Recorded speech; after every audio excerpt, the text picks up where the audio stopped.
This is the Sideline Slice, presented by Valentino's Pizza, the official pizza of the Huskers. Here's your host, Jessica Coody, and Huskers Radio Network analyst, Jeremiah Sirles. Well, we've had multiple requests for another edition of the Sideline Slice postseason new coach hiring edition with Jeremiah Sirles. I'm Jessica Coody. It's been a little busy around here, Jeremiah. I know you are completely unaware of this, but there are a couple of sports called basketball and volleyball going on right now. Yeah, that doesn't exist to me right now. It's football season until February, once the NFL season ends and bowl season is over. But it is exciting to see Husker athletics doing well and succeeding, and it's always fun to beat Creighton. Yes. It's always fun to beat little brother in Omaha. Who are you kidding? It's football season year-round for you. You're always talking football. I mean, it's always football season. But it's no off season. How about wins over Iowa and Creighton in a matter of a couple of weeks? I mean, we talked about it on the podcast before. Iowa, it can make your whole season. And it, in a way, it did. I mean, a way that we beat Iowa, and not just the fact that we beat Iowa, in the fashion that which we beat Iowa and then kicked them out of the Big Ten championship game. Like, it was just so sweet.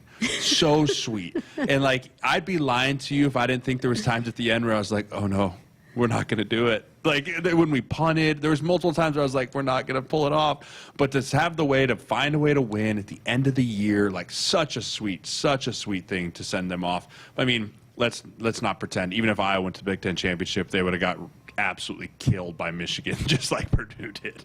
How much trash did you talk? Oh, nonstop trash. I immediately FaceTimed multiple people. I immediately tweeted out at George Kittle. And I let everyone know. I was talking to CJ Beathard. I hit up my buddy Ike Bucker. I do a podcast called Washed Up Walk-Ons. That's an Iowa podcast. Immediately asked them when they wanted to do a game recap. Still have yet to hear back from them. So, oh yeah. I had mass texts, mass Facebooks, mass Instagrams, whatever it was. I shouted it from the high heavens that little brother is put back in his place over there in Iowa City. Oh, that's amazing. Well, it wasn't even, Greg and I talked about this on Sports Nightly, a huge win and so great for the seniors to get to walk off the field. And, Travis Vokalek was emotional afterwards, but yet, didn't get a chance to really celebrate it or talk about it much because we had a head coach hire. So your initial reaction when it was announced that Matt Rhule is the next head football coach here at Nebraska? Yeah, I'm excited about it. I'm really excited. What his track record of Temple and Baylor and how he turned around programs that were in complete disarray. And make no mistake, Nebraska, we are in complete disarray at a lot of positions on this football team. That how quickly he was able to have success makes me very optimistic for the future here. The one thing I am slightly, concerned about is he has been in the NFL as the whole world of NIL has exploded. So he is kind of behind the eight ball a little bit on that, and he's going to be learning with that as it goes. He's going to have to hire some people around him and bring some people not just in the front office but into recruiting and the whole bit that understand how NIL and how college football are coexisting at the moment. So that's going to be something he's going to have to jump on and get with going, because I think that's a huge part of what college football is right now. Yeah, but that's what's great about Nebraska, and we've heard this over and over again. I mean, Wisconsin is not in a good spot with NIL. It's not about so much the coaching staff and producing the NIL, and Coach Cook, John Cook, has said how big it is for his recruiting too. There are people in place that are managing that and getting it in the right spot. I mean, Nebraska is way far ahead of most programs in terms of NIL. Yes, which is great. It's great. It's just, it has to be a coexisting relationship with head coach, NIL, player, and I think that it's just going to be new to him. Now, the good news is he comes from the NFL, so he's used to guys with money. It's not a problem. So I think that's kind of that was my one big concern. I think he's put together a good staff as we go forward here. And I know we're still waiting on O-line coach, which is going to be a massive hire. You can't win in the Big Ten without a great O-line. I mean, look at Michigan. They have the best O-line in arguably the country, and it's why they're winning. So I think that we really need to hire a home run at there, whether that's Raiola staying or we go out and find someone else, and then the D coordinator position is still open too. So some last final pieces to put together here, but overall I'm impressed with the staff he brought and super excited. I will disagree with you a little bit. You said that this program is in disarray at certain positions, but this staff, and he's got guys that he's brought with him already on staff that were with him at Temple and Baylor that were rebuild programs. And yes, this does require some rebuilding, but this is by far the best situation that they have taken over. Yeah, I think, if you want to compare it to where Temple and Baylor were at, I would agree with you. I think from Nebraska standards and what we believe as fans and what we believe as former players and everything, like, we are in disarray in that front. Yeah. So yes, I will agree with you that compared to what they've had, and they've been able to make chicken salad out of chicken, you guys can fill in the blank. But I think that, they are in a much better spot, much better resources, much better opportunities here. So that's why I think that the turnaround could be even faster than it was at Baylor, faster than it was at Temple, but it still is just not where Nebraska wants it to be. And so I'm really excited to see in 2 years or 3 years how quickly he can get us to where we want to go. Well, Trev said he wanted a grinder, and that is what Matt Rhule has done since he stepped foot in Nebraska. I mean, they are working nonstop. They have been out recruiting. You can see it all over social media. And, high school coaches have put out how great it is and how much they've enjoyed meeting with him. That's huge, right? I mean, he's already making huge strides in that regard in terms of recruiting. Yeah, and I reached out to some of my buddies who played for him in the NFL. Pat Elflein was the starting center for Carolina. I talked to Christian McCaffrey, who was with him in Carolina, and, all those guys saying really big praises for him. They were like, it didn't work out for him in Carolina, but they said the same thing I did. Sometimes NFL and college it just doesn't mix sometimes. But they said he was a great individual and a great leader, and so that's something that I love hearing from guys that played under a coach. And yeah, he's out there doing all the right things. He's grinding. I also have heard from multiple people that he has great connections in Texas, and all the Texas head coaches loved him when he was at Baylor, so hoping another pipeline from Texas to Nebraska can get opened up there, because there's a lot of good players that come out of Texas. So he has a great formula. I'm excited to see how he implements that. And you're right, he's a workaholic, he's a grinder, and I love everything about that. How about the staff so far? I mean, you talked about you like the staff so far that he's putting together. They're young, they're energetic, and they have also hit the ground running too. Yeah, it seems like everyone's very hungry. It seems like everyone's very hungry to go after and really kind of invigorated here. I think everyone understands on this staff what Nebraska is and what it's supposed to be. And I think all of them want to hold everything to the standard of which we want it to be held, which is championships level standards, right? I wear this shirt quite often, which is, it says playoff caliber, and that was our standard when we were in Buffalo. And it was what Sean McDermott used to say to us all the time: are you doing everything in your possibility to be at the playoff standard? And I think that when I look at this staff, I see them going, we're going to do everything to be to a Big Ten championship standard, whether that's recruiting, whether that's how we do in the weight room, in the film room, in the walkthroughs, to practice, to games. Everything's going to be held to a certain standard, and they're starting to right out the gate with that. And so love that out of this staff. And like I said, I don't know if you can tell, I'm really excited. I'm really excited for where this can go. I'm really pumped up. I don't think it's going to be a quick turn of a hat in a year, but I can see Coach Rhule having this place 2-3 years being very, very competitive. You talked about the pipeline to Texas, and I absolutely think that that's going to open back up, because he won over. He was not from Texas, and a lot of those high school coaches in Texas were hesitant about this outsider coming into Texas, and he had won them over in a hurry. And I did a breakdown on the actual day, on his press conference day during our show. In his 3 years that he was at Baylor, those rosters that he put together, over 80% of that roster was from Texas. But then I went back to his last roster at Temple, and over 80% of that roster was from that area surrounding right there in Pennsylvania and New Jersey. So I do think he will go to Texas, and he will open that pipeline back up. But I also think he's going to make this area a major priority too, and getting the best kids here in Nebraska to stay here at Nebraska, and the surrounding states, to try to lock up that talent here in this area. Yeah, I want to reach back out into Colorado and Kansas and South Dakota and Iowa, and I mean, you got to draw a 500 to 600 mile circle around and say we own this spot. Because we are directly competing with Iowa, and Kansas State is starting to come along, so we're going to be competing with them for players in the region too. We have to own our area and own our backyard in recruiting, and the farther we can expand that circle, the better. And Coach Rhule is going to have an uphill battle to fight with that at times, but we get 1 or 2 winning seasons under our belt, we're going to blow those other schools out of the water because we are Nebraska, and Kansas State and Iowa State and Kansas and all those are completely just poo-pooed on once we get back to being who we are. I did want to read you this since we don't have an offensive line coach to talk about yet, but I think the second position you like to talk about the most, well, not, I guess, defensive line, but you also like to talk running backs. So how about this quote I found from E.J. Barthel back when he was at UConn? He said, "We have to be elite in protection. We have to be elite in the receiving game. We have to be vital participants on special teams, all phases of the game. The running back has to be the ultimate team player." And he also said, "I can't teach a back how to run the ball, but I can teach a back where to run the ball." How about that? I love that. And, the thing that I love the most is one of the first things he said is protection. Protection. I knew you would. I knew you would. That's why I had to read you that quote. Yes. Protection is so important. My partner in our agency, Zach Zenner, played running back at South Dakota State, played 5 years for the Lions as a third down blocking back. When he is evaluating running backs for if we want to sign them or not, the number one thing he looks at is, can he pass protect? Because you can't play in the NFL if you can't pass protect, unless you're a freak show like Adrian Peterson, who just played first and second down. Like, you have to be able to protect. And, so that's great to hear. I love that out of him. And he's right, though. You can't teach a natural running back how to be a complete natural and just running the ball like an absolute lunatic and making people miss and doing that thing.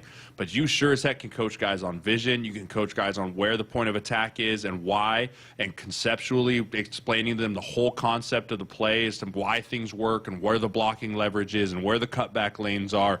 And so I love that quote out of him, and the bigger thing, too, that I think people kind of glaze over is the special teams. Yeah. That basically tells me, if you're not the starter, get your butt on all 4 core. Get your butt on punt. Get your butt on kick return. Get your butt on punt return. Because all of those things are going to help this team win. Special teams are extremely important. We saw it this year. It helped us a lot, but we still have to get better in some phases of it. Family traditions mean great food. With treasured Italian family recipes passed down for generations, Valentino's has become Nebraska's classic Italian tradition for 65 years. So we will see, there's been some Huskers that have entered the transfer portal. The transfer portal is just nuts right now. Along with 1,000 other players. It is bonkers how many quarterbacks are in the portal now. But anyways, Matt Rhule is not only recruiting guys, high school kids right now with signing day coming up on December 21st. He's not only trying to recruit guys that are in the portal already, but he's having to recruit the players on this roster, some of the ones that you want to keep around. So if you are a part of this recruiting, give me your list of, 5 guys that you think are really important for Coach Rhule and his staff to try to recruit to stay here at Nebraska. Casey Thompson, Anthony Grant, Ty Robinson. Find a way to get Ernest Hausman back. I'm a big Ernest Hausman fan. I know. I'm a big Ernest Hausman fan. And then Marcus Washington. I don't know if he's a senior or not. He's got another year of eligibility. I think he has another year. I think with Trey Palmer going to the NFL draft, he is the easy step in at wide receiver 1 next year. So that's just a quick list of 5 of guys that were impact players this season that I would love to see a year of development under a new staff, new strength and conditioning, all of it, and see what they could be next year. I think all those guys have chances to be NFL caliber players, and you always want to keep NFL talent on your roster. So, I could keep going. There's plenty of other players, but I think off the top of my head, those 5. And if you're listening, Ernest Hausman, come back. Come on home, buddy. I think a lot of people are saying that. We will welcome you with open arms. Come on back. I already know the answer to this, but maybe you can give your number 2 and number 3 response to this. If you're this coaching staff going to the portal right now, number 1 priority is offensive line. It's a dumb question. I knew you were going there. Okay, but number 2 and number 3 is offensive line. It's very simple. We weren't good up front this year. We were okay on the defensive line. If we had an average to good, I'm not even saying if we had a great offensive line. We were poor to bad last year. That's what it was. If we are average to good on this offense, we win 5 or 6 games this past year. I really do believe that. And I think that Matt Rhule will see that. He comes from the NFL where you have to win in the trenches. He drafted a left tackle with the 6th overall pick last year. So he understands the need for offensive linemen. I would love to see us bring in 3 to 5 portal offensive linemen this year. Listen, he said that in his press conference. I know he's said that to some of these players that he's talking to and meeting with, that he's going to get that right. And I know you love to hear that as an offensive lineman, that is, I think, his probably number one priority is getting right up front and being physical and dominant in the trenches. Yeah, you have to be in this league. And I don't care if you're in the Big 12, the Big 10, the Pac-12, the SEC, the AAC, whatever. You can't win if you're not having championship tackles and dominant in the run game. Okay, so I also, too, wanted to talk to you about Coach Satterfield, who will be the offensive coordinator. And I had another quote, but I can't find it. But he had talked about when he was hired at South Carolina about how, they asked him about his system. And he talked about you can't come in and run RPO if you don't have that personnel, that you have to get your offense, you have to tailor it to the personnel that you have. But one of the big things that he did talk about was having your offense has to help your defense, right? And I think there were times this year that a lot of people were pleading for this offense to help out the Nebraska defense a little bit. How critical is that too in the Big Ten, that your offense is helping the defense out? Yeah, first of all, I've watched a lot of South Carolina film this year. I'm recruiting a guy from there, and so I'm really pleased with the way that they finished the season. The way that they beat Tennessee, then Clemson, and competed against Florida. They played really good complementary football at the end of the year. But to your question, to your point, if you look at the teams that have success in the Big Ten late in the year, it's because they can control the clock and they can limit the defensive snaps. Because like we talked about, Ty Robinson and Garrett Nelson, those guys were playing fantastic, but they just ran out of gas because it's hard to go up against these 320-pounders 60 times a game when they're just running at you, and you're getting 2, getting 3, getting 4, and then they're breaking ones for 20 and 50 and long touchdowns. That's just what it is, and it's what Michigan excels at. It's what Illinois excelled at this year. It's what Minnesota excelled at this year. And that's what I think he is referring to, is you look at what works in the Big Ten. And there's a reason it works in the Big Ten, because everyone does it. And when there's crappy weather out and you got to run the ball and control the clock, that's what you got to do. And I think even Scott Frost kind of came in thinking, yeah, I'm going to change that. And, I'm going to be the one that throws it all over the yard and spreads it out and does the things. And it works for a little bit, but then as things get worse, and even Ohio State, as weather gets poor, they struggle. You have to have a presence on the ground, an identity on the ground in the Big Ten, which helps your defense not be out there for so long, controlling the clock and wearing the other defense out. So that's what I read into from when he was talking about that. And again, that fires me the heck up too. I know it's just something we got to talk about, and we just talked about how there's definitely a need that Nebraska needs to go get from the portal, and a lot of teams benefit from it, and you have to get involved in it nowadays. But what is your take on the portal and how wild it is? It's just like my timeline is full of players from across the country and big name players that are in the portal. Well, I'll say this: the portal, the grass is not always greener on the other side. Sometimes it is. Sometimes it's great, and I think the transfer portal was made for that, but there's going to be a lot of players that had scholarship offers and had scholarships at big-time schools that are now going to be left with nothing. The music's going to stop. There's not going to be enough chairs, and you're going to be sitting there going, shoot, now what? And that's what I hate about the portal. But that's part of what college football has become. I think we're going to see some more free agency deals of huge NIL deals dropping for the big-name players. So it'll be interesting here over the next few weeks how it turns out. But this is the new era of college football, and I think everyone's got to jump on board and be a part of it, or you're going to get left behind. All right, just a couple of big picture overall college football things. How about the college football playoff? Did the committee get it right? Unfortunately, yes. I really didn't want Ohio State to be able to backdoor their way into it. But they were the 5th team, and SC laid an egg. They don't play defense. Physically. They don't play defense out there in Cali. I'm sorry. You missed 30 tackles in a game. You do not deserve to be in the college football playoff. I don't know who number 7 was, but I promise he had a really tough film day after watching that game. He got big boyed into the end zone like 3 times. So, yeah, and that's why Utah has won the Pac-12 the last 2 years, because they are the most physical team in the Pac-12. And it's not even close. So what they've been able to do and how they've been able to do things, hats off. But, yeah, they got it right. I'm excited to see TCU get a shot at Georgia. I think all of us are going to pretty much know what's going to happen there.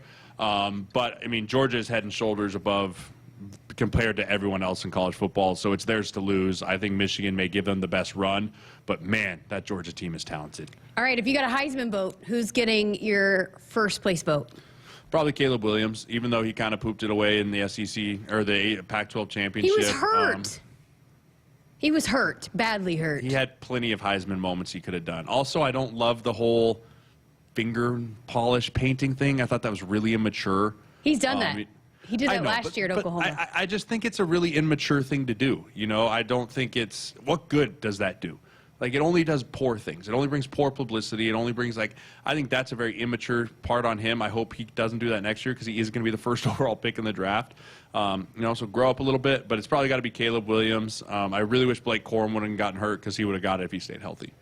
All right. Well, I think that wraps up this episode of the Sideline Slice. We've got signing day, more coaching hires, so we'll be back sooner rather than later to catch up on all things Husker football because still a lot of big news happening. It's a big month. December is a massive month still for college football and for Nebraska football. Absolutely is. I'm excited for it, and I'm sure we'll be back doing some more shows.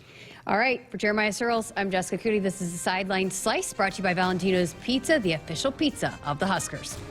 Go Big Red. Valentino's, a slice of home you just can't get anywhere else. What started with a treasured family recipe in Lincoln, Nebraska has become a classic Italian tradition for 65 years.